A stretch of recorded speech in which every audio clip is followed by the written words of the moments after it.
V1D is what? H 42 minus 0, 42H, and H 60 minus C1U is what? H 60 minus H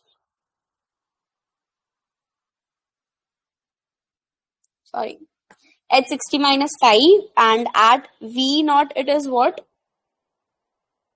HS naught minus C naught.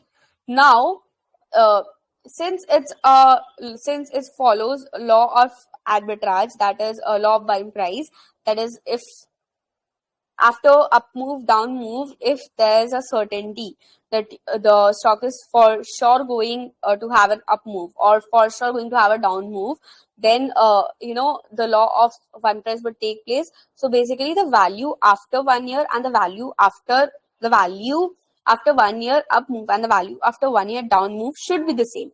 That is, H 60 minus 5 should be equal to 42H. That is, 60H minus 42H should be equal to 5. So H would be 0.278. So 0.278 is the amount of shares which you should hold.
Now we'll be starting with reading 3.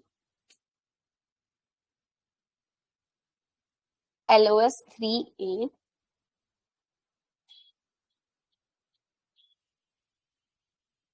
Reading 3 is about LOS 3A is basically about central tendency. What is central tendency? Central tendency is what is the center of the data set? How do you analyze a data set? What is the median of the data set? What is the average of the data set? How can I study the data set more efficiently? So the measures of central tendency, they are used to do that. So the first is arithmetic mean,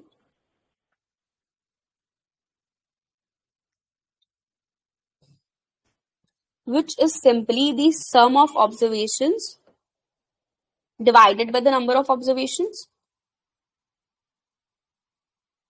Arithmetic mean is widely used measure, and one of the advantage of arithmetic mean is that it incorporates your whole data set and gives you the answer. Now, what is the disadvantage of arithmetic mean? It is heavily impacted by outliers. So let's say your observations are 5, 5, 5 and 50. So your average would increase from 50. Your average should have been near about 4 to 6, because most of your observations are around 5, 5.1, 5.2. But because of that outlier 50, your average would increase and maybe would be around, let's say, 35 to 40 because of just that observation. So arithmetic mean is heavily impacted by outliers. Then you have the median. Median is not impacted by outliers. So what is a positive thing about median? That it is not impacted by outliers, but the negative thing is median doesn't really incorporate your whole data set. How can you find your median? You arrange your data set either in ascending order or descending order.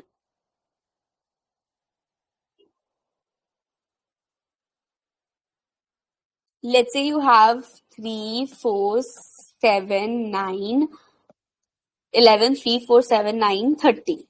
So you arrange it in ascending order: 3, 4, 7, 9, 11, 30. How many data sets you have? 1, 2, 3, 4, 5, 6. 6 data sets you have. So your median is the middlemost value. Middlemost value. Since you have 6 data sets, it's an even number. What will be the middlemost value? 3, 4, 11, 30. You can easily remove these. You are left with 7. So your median is the average of 7 and 9, which is 8. But instead of 6 data sets, if you had 7 data sets, so if your data set had looked like 3, 7, 9, 11, 13, 30, what would have been your median? 1, 2, 3, 1, 2, 3, you have the 9, which is the middlemost value. So if it's an odd number data set, you can easily take the middlemost value, that would be your median. But if it's an even number of data set, you have to basically take the average of the two data which between which the median will lie. After that, you have mode. Mode is a measure which calculates that the frequency of which number is the highest. Value that occurs the most frequently. Let's say you have a data set 5, 5, 5, 5, 6, 7, 9, 9, 10.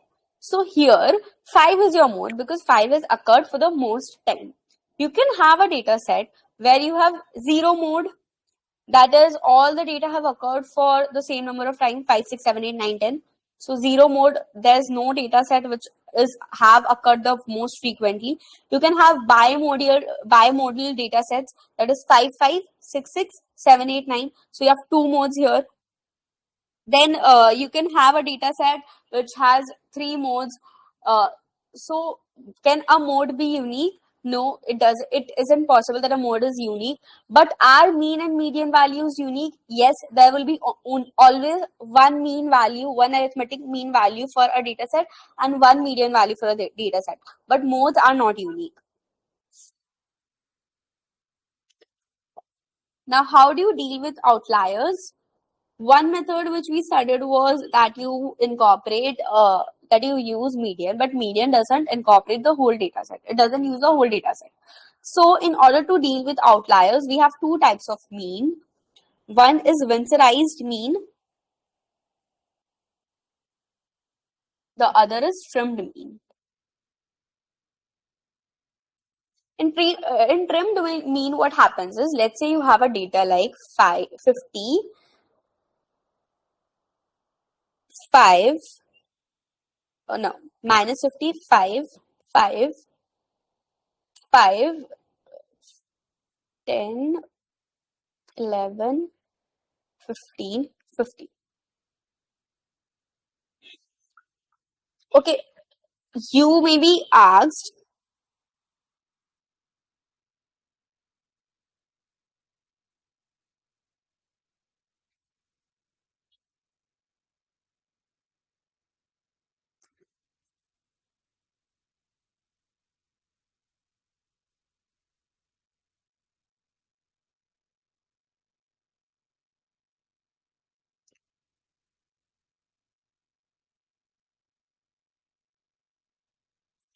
so if you have a trimmed mean and you have certain data sets, the question can be that you trim 20% of your data.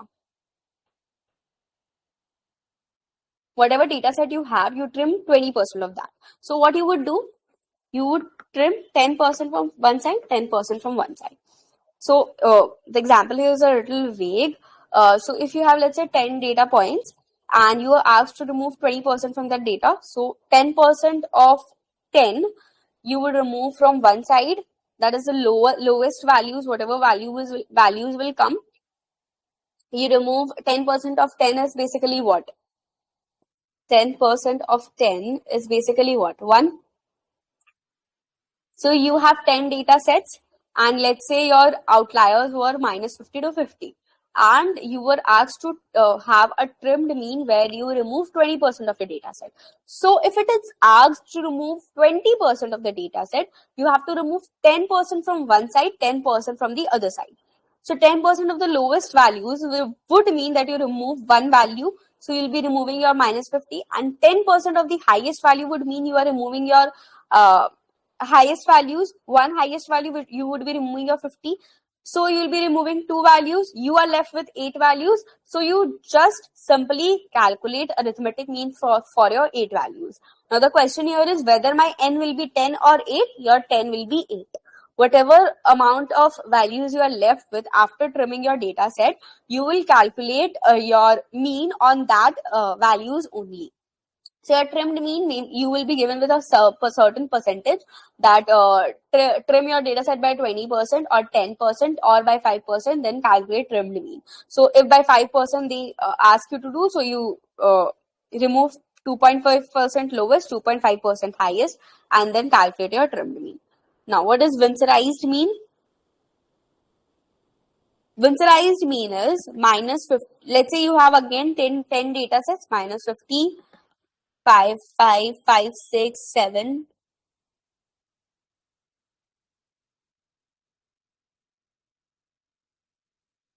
Okay. And then they have asked you that you basically discard whatever your highest and lowest observation is, and then you substitute a value for them. That is,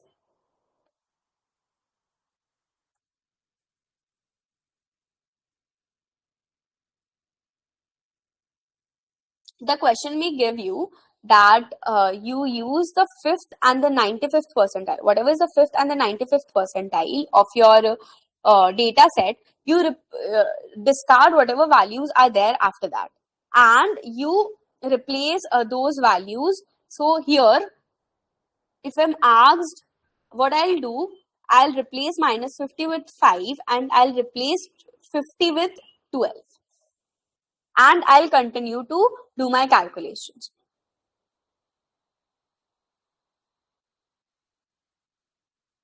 So basically, if I'm asked that I have to calculate, let's say a 80% winsorized mean.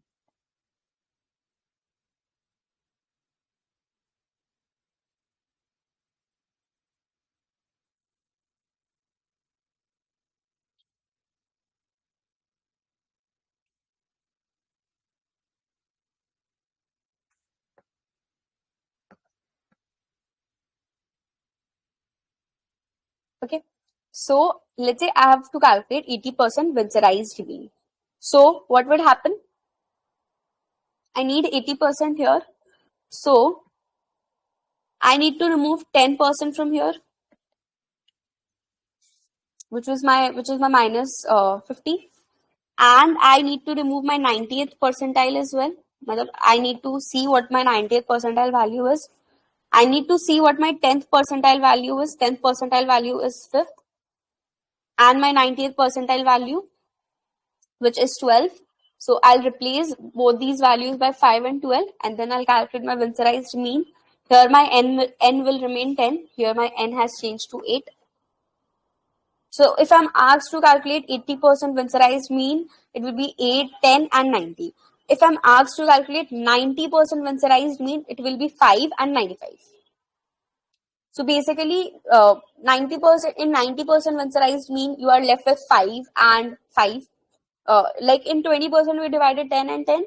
So for the 90% case, if you want to calculate the 90% winsorized mean, you have 10% remaining. So those 10% divide by 5 and 5. So the first is the 5 here. So the first is the 5 here. So you'll calculate the lowest 5 percentile, and then you'll replace all the values which are lower than that. Here I have only minus 50. So if I had more values below 5, that is minus 10, minus 30, I'll replace all the values with 5. All the values. Okay. And then you calculate what? After 95, You are left with 5, and then you calculate the 95th percentile. You remove 5 percentile from here as well, 95th percentile, and whatever values are above your values, above your 95th percentile, you substitute all those values from your 95th percentile. The example can be a little vague here. I've not done the exact percentile calculation, but I think you get the gist. Then you have measures of location, which is your quartile, quantiles. You have quantile, quartile, decile, percentile. So what is quartile? Basically, you divide your whole data set into 4 quarters. Decile is into 10. Let's say you divide your data set into 10 parts. And percentiles is you divide your data sets into hundreds.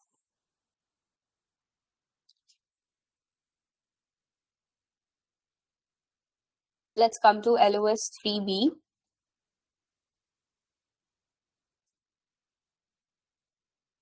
LOS 3B deals with topics like standard deviation, variance. How do you calculate how much variability is present in the data set? First is dispersion. Dispersion is basically how much variability is there in the data set. How much, like you calculate the central tendency, you either calculate the mean, mode, median, and then you calculate how much far away the data points are there from your mean or the average or the median values. Then you have range, which is your maximum value minus the minimum value. That is, if your data is like 30%, 12%, 25%, 20%, 23%. So your maximum value here is what? 30%, and your minimum value here is 12%. So your range is 30% minus 12%, 18%.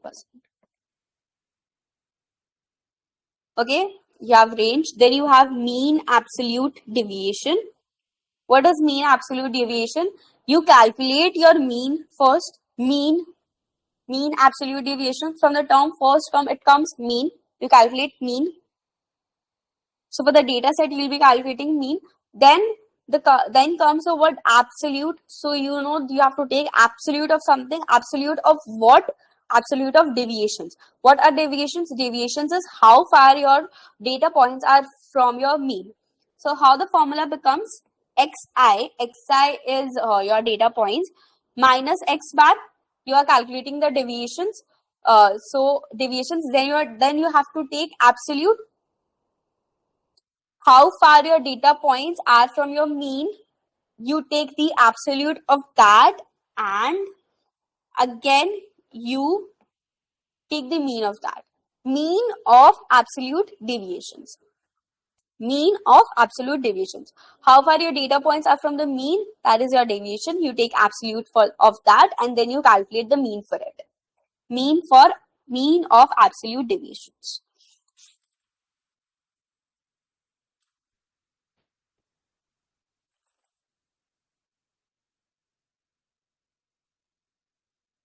For the above example, continuing, you find the mean here.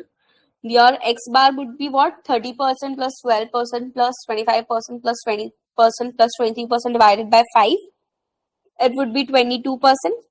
So how would you frame your mean absolute deviation? Like, it would be summation of 30 minus 22 plus 12 minus 22 plus 25 minus 22 plus 20 minus 22 plus 23 minus 22 divided by 5.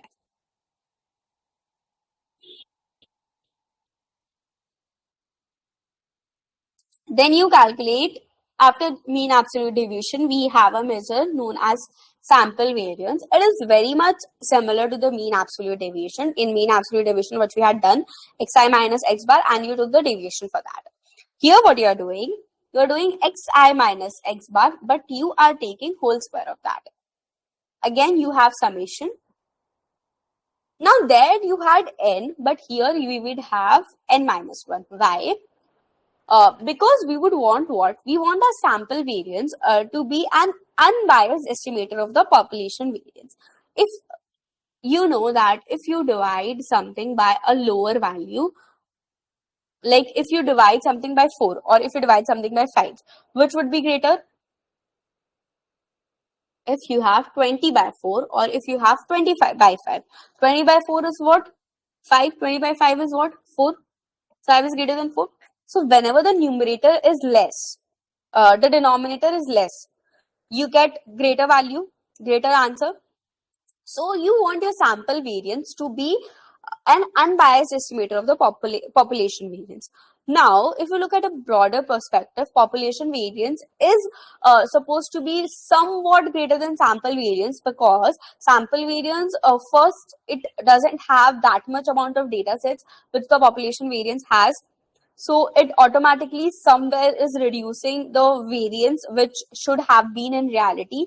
And again, if you're taking small data set in the denominator, so again, the population sample variance may not be an unbiased estimate of the population variance.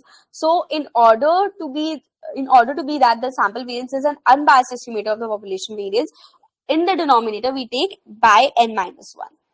So this is a formula for your sample variance. Again, the method is very similar. You do 30 minus 22 whole square, 12 minus 22 whole square, and so on, 23 minus 22 whole square by 5 minus 1. Now, the unit for sample variance is unit square. Like if I'm talking about returns, it is percentage square. If I'm talking about length, it is centimeter square, meter square. So the problem with sample variance was it people weren't able to really extract the meaning of sample variance by looking at the variance value. If I say 3% variance square, it was difficult for people to digest what the information actually wants to tell them. So from sample variance, we move on to standard deviation,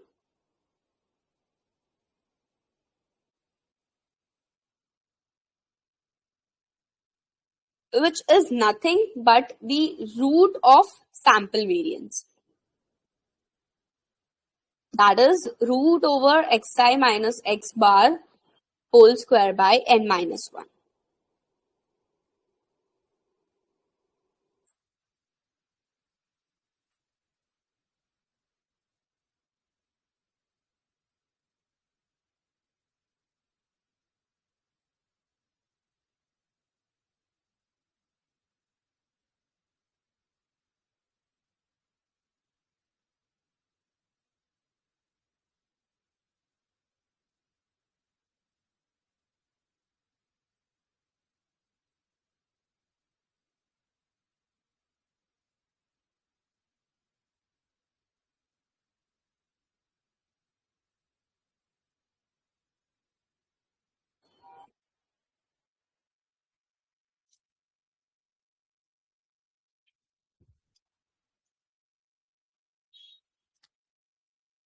Now there's another method measure, which is coefficient of variation, which is what? Your standard deviation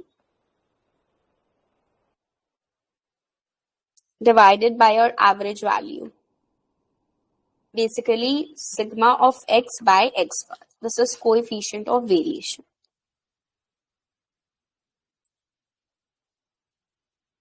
What does coefficient of variation calculates?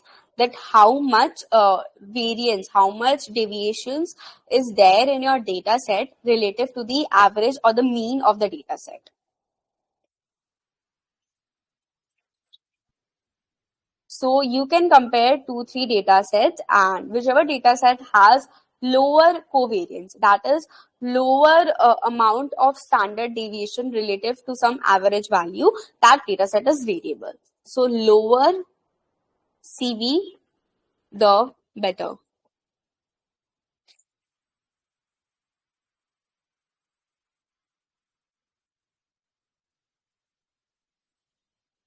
After that, you have downside risk. One measure of downside risk is target semi-deviation. Just like you have standard deviation, we have target semi-deviation. Now, what is the difference between target semi-deviation and target deviation? Here you use a target value. Whatever in target, in standard deviation, what you do, you are just deviating from the x bar. But in target semi-deviation, you want a standard value that, okay, I don't care how far my data set is away from my mean. I have this target and I want to calculate my risk basis on this target. So let's say your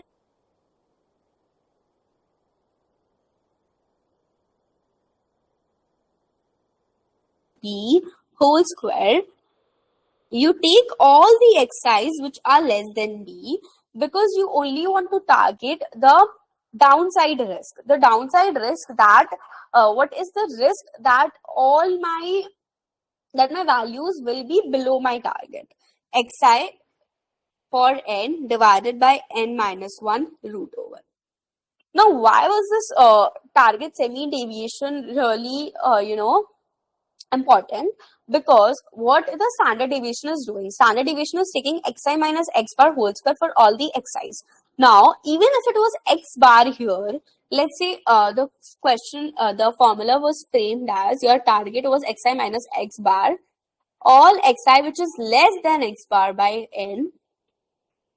Now, why this is important is what standard deviation was doing. Standard deviation was punishing those fund managers who were able to generate greater returns above your mean by showcasing that they have greater standard deviation. So if someone who is just basing their whole decision, investment decisions, on the basis of standard deviation, they may get a wrong picture. Because if you have a case where your returns, see, if this is your X bar, you have greater positive returns, many greater positive returns, but only less negative returns. The negative returns are not very much that. Let's say you have only 5% is your X bar. The downside which you get falls is 3%, 4%, but on the upside you have 20%, 25%. So that is something which is not to be punished for. So comes the concept for semi-deviation or the downside risk, where you have xi minus x bar. You take all the xi's which are less than x bar and you calculate that downside risk. Your X bar here can be anything. It can be any target which you want. Let's say you have the target that you want to analyze all the returns, which are all the negative returns. So your target here is 0%, your B becomes 0%. So you take all the negative returns.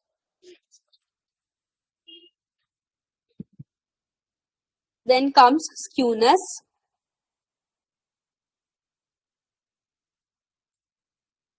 Our returns our basically distributions can be positively skewed, negatively skewed, or symmetrical. So normal distribution is considered to be a symmetrical distribution.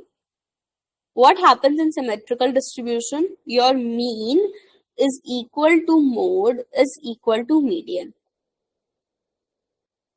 Okay. You have, this is symmetrical distribution. Let's say this is positively skewed. Under positively skewed, what happens is your outliers, whatever your outliers are, they are greater than the mean. So your distribution is slightly stretched towards your distribution is slightly skewed right, stretched towards right because of your outliers being greater than the mean. So how will your distribution look like? You have this. So your mode will be here. Your mean will be here. And your median will be here. So your mean is greater than your median, which is greater than your mode in positively skewed distribution. And in negatively skewed distribution, your outliers are far away from the mean, which pulls your distribution to, to the left side. Positively skewed distribution is also called right skewed distribution. So in negatively skewed distribution, what happens is your median is here, your mean is here, and your mode is here. So your mean is less than mode, which is less than median. So this is median. Your mean is less than median, which is less than mode. Now, what is the formula for skewness? Sample skewness. It is you can say third degree. Like we studied we studied standard deviation. You had square there. You would have cube there. Cube here. Summation xi minus x bar whole cube by s cube by 1 by n. Now, what is s cube here? S cube here is your sample standard deviation, where s is your sample standard deviation.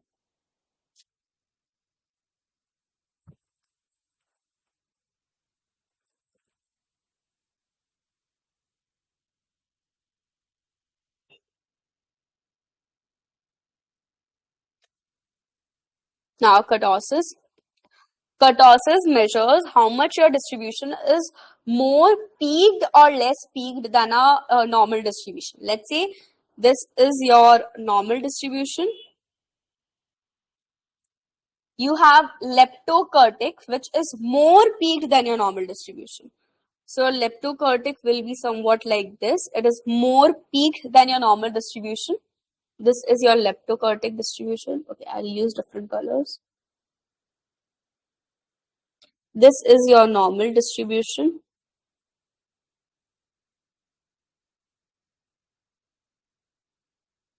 This is your leptokurtic distribution. It is more peaked than your normal distribution. And this is platykurtic distribution, which is less peaked than your normal distribution. Leptokurtic, more peaked. Platykurtic, less peaked. So platykurtic distribution has little bit fatter tails when compared to normal distribution, while leptokurtic distribution will have thinner tails when compared to normal distribution. And this is called as mesokurtic. So basically normal distribution has mesokurtic type of distribution. So if any distribution has either more or less kurtosis, then it is said to exhibit excess kurtosis. It doesn't matter if you are leptokurtic or platykurtic. If you are somewhere different from the mesokurtic, then you are exhibiting excess kurtosis.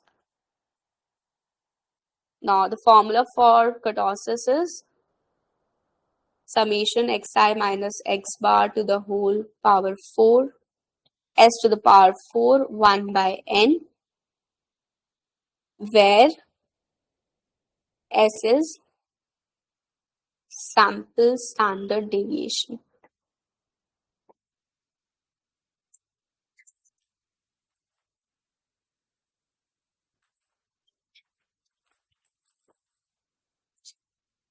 Coming to the last topic for this class, covariance and correlation.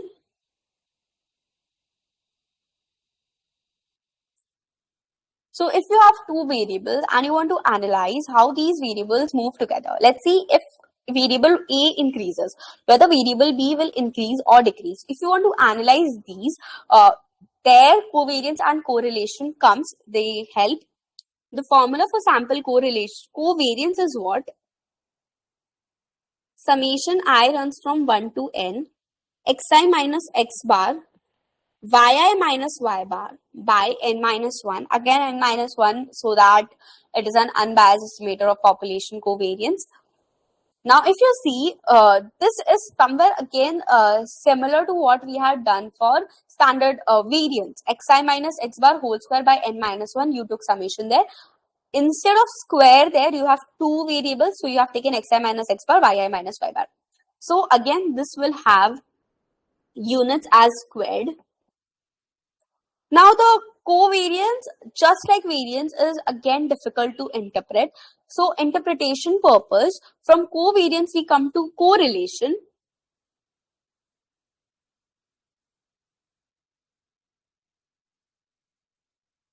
So, if you have, let's say, a covariance of 87.56%, okay, it only tells you that, okay, it's positive, so both the variables will be moving together. Like if x bar is above its mean, then y bar will also be above. If the x variable is above its mean, then y variable is also above its mean. Or if the x variable is below its mean, then y variable is also below its mean. They are moving together no matter whether in the positive or the negative direction. But if the covariance is, let's say, something in negative, then you can say that if the x variable is below its mean, then the y variable is above its mean. Hence the negative sign, or the x variable is above its mean, then the y variable is below its mean. Hence the negative sign. Otherwise, if the x variable is above its mean and y variable above its mean, both will have positive sign. Positive, positive remains positive. X variable is below its mean, negative sign. Y variable is below its mean, negative sign. Negative, negative becomes positive. So if you have a positive covariance, you can tell that, okay, both the variables are moving together. If you have a negative covariance, you can tell that both the variants are moving in the opposite direction. But it doesn't really tell you the strength of this relation. So here the correlation, helps. What is the formula for correlation? It is SXY, which is your sample covariance divided by the standard deviation of X into standard deviation of Y. So correlation measures the strength of the relationship. The range of the correlation is from -1 to 1. So if it is 1, it means it is strongly linear relationship is there. Strong linear relationship is there. If it is -1, it has a perfect negative correlation. If it is +1, it has a perfect positive correlation. If it is around 0.9, 0.95, you can say it has a strong positive correlation. -0.99, it has a strong negative correlation. If it is 0, it has no linear relation. If the correlation is 0, it doesn't mean that both the variables have no relation with each other. It simply means that they do not have any linear relation with each other.